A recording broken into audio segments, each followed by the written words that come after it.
Hey everyone, welcome to my channel. And if you're new here, please smash the subscribe button, hit that like button, ring the... Don't... No, I'm just kidding. Don't do any of that stuff. This video is only going to be seen by two people. One requested by a guy named Zach and maybe another guy named Mark. Outside of that, I'm not sure who else is going to watch this video. It is sponsored today though by Honey because they sponsor literally every video I've ever watched.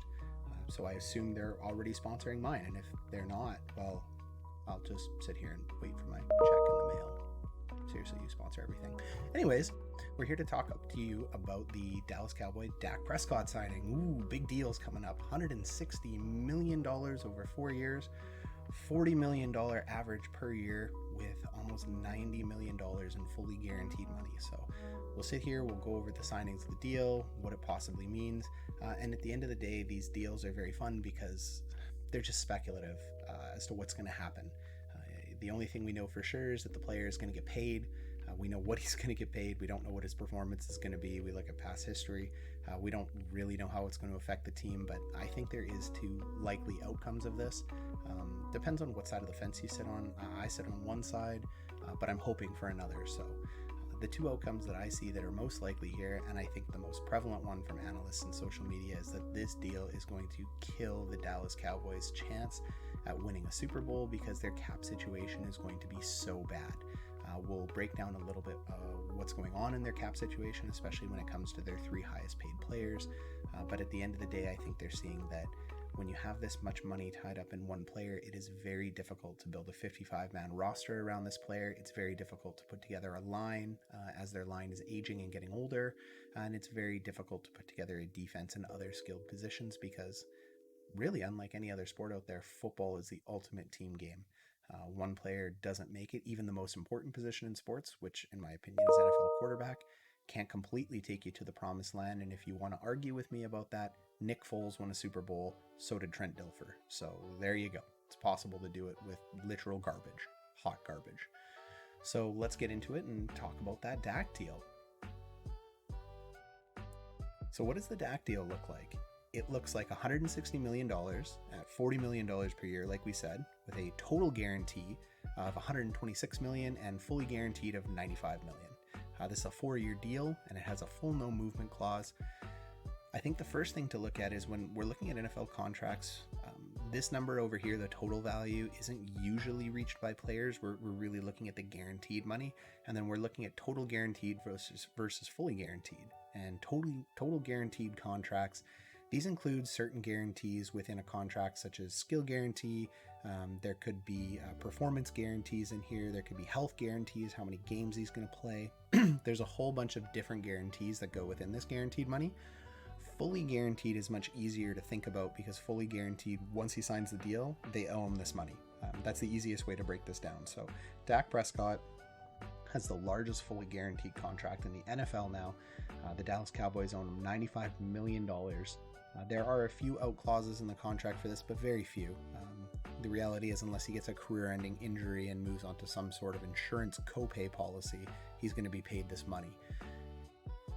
It puts him in an interesting category because he is just below Patrick Mahomes on average per year, but he is far above Patrick Mahomes on fully guaranteed money. And what also makes this contract interesting is the length of time.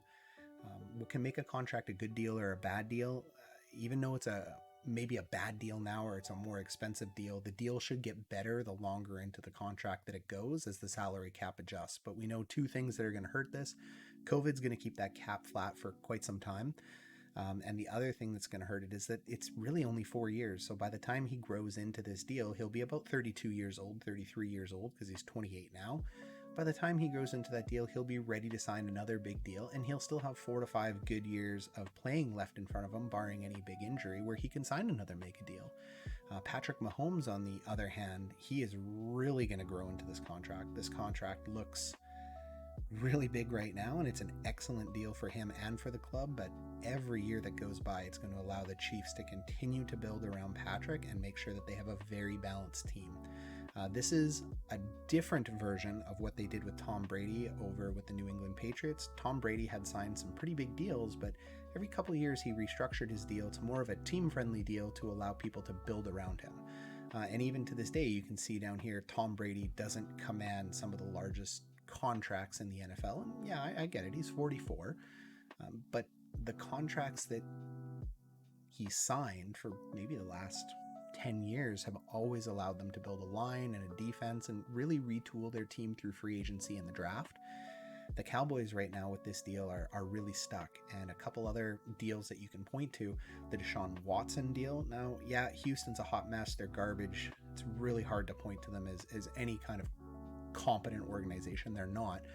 But the Deshaun Watson deal, for instance, doesn't really give a lot of movement for the Texans to help build around him, and we've seen that. They've had a desire. They brought in Laramie Tunsil and a couple other pieces to protect him, but he's running for his life. Russell Wilson is sick of getting hit, and he's requesting a trade because he's running for his life. Aaron Rodgers has been injured twice, running for his life, both on his collarbone and his shoulder. I mean, these big players signing these big money deals, they're leaving money. They're taking the maximum amount of money they can, and good for them, but then they seem to be surprised when either their team isn't winning or when their team is allowing them to get hurt.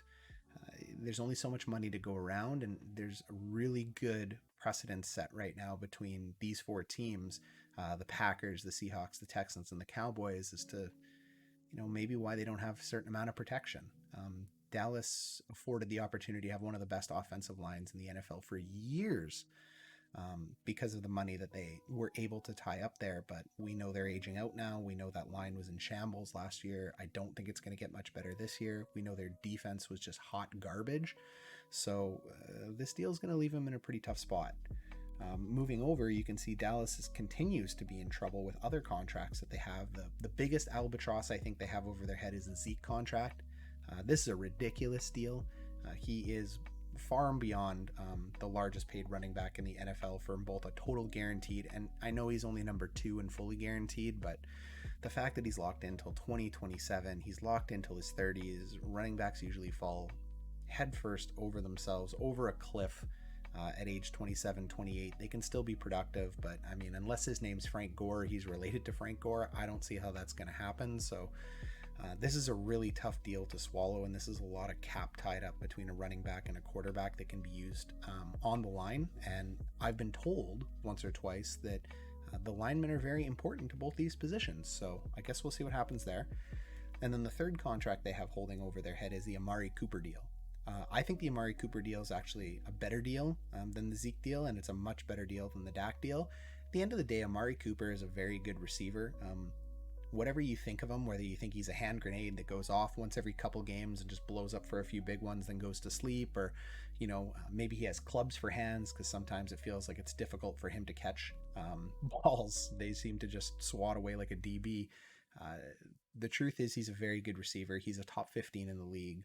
Almost any team would want them on their team, and almost any team that he signs with, he's their number 1. There's a few exceptions out there, such as if you join the Cardinals, DeAndre Hopkins is still your alpha, Tyreek Hill is still your alpha at the Chiefs, but it really is only a handful of players better than Amari Cooper right now. And Dak needs Amari, and Amari needs Dak. I don't think that Dak throws the most accurate ball. He throws a good ball. But when we break down and take a look at both his stats, and even if you watch closely like I do with every Dallas game, they always seem to be 1 or 2 feet behind the receiver. And a good receiver like Amari Cooper, and further than that, Michael Gallup and CeeDee Lamb will fix that, and they'll make it look good. So I think he needs Cooper. I think Cooper's a very polished route runner and a polished receiver. And as much as I love Michael Gallup and I really like CeeDee Lamb, I think he's going to be one of the better receivers in the league. Amari's their guy right now, and that's a good deal to be tied into. You need to have one weapon. But what is Dallas going to do with those 3 players if they can't build through the defense and they can't build through the offense? The strategy has to be you're going to have to outscore your opponents. You're going to have to make up for those holes in the defense. The air raid offense is going to have to go out there, and you're going to need to put up 3s and 7s like it's your job, because it is their job. Now that you're paid this much money, you're going to be looking for this offense to score anywhere between 30 and 45 points a game in order to win. I don't think the defense in the next 2-3 years, even through good drafting, is going to be able to hold teams under 17. I just don't. So is this a good deal? Time will tell, and time will tell through wins. I truly think they're going to go 8-8, 9-7. They're going to be in some kind of contention, but they're never going to truly be in it. And from a business point of view for Dallas, maybe that's all they need. I don't know if they could actually sustain a 3-win, 2-win, 1-win season, blowing everything up. Being America's team, that high profile team that they are, I don't know if they could actually stomach it or sustain it in the market that they're in. If it was me and I was Jerry and I had the pencil, as they say, I would probably blow up this whole team. I would be looking to trade Zeke. I'd be looking to trade Amari, trade Michael Gallup. I would have tried to trade or tag Dak Prescott.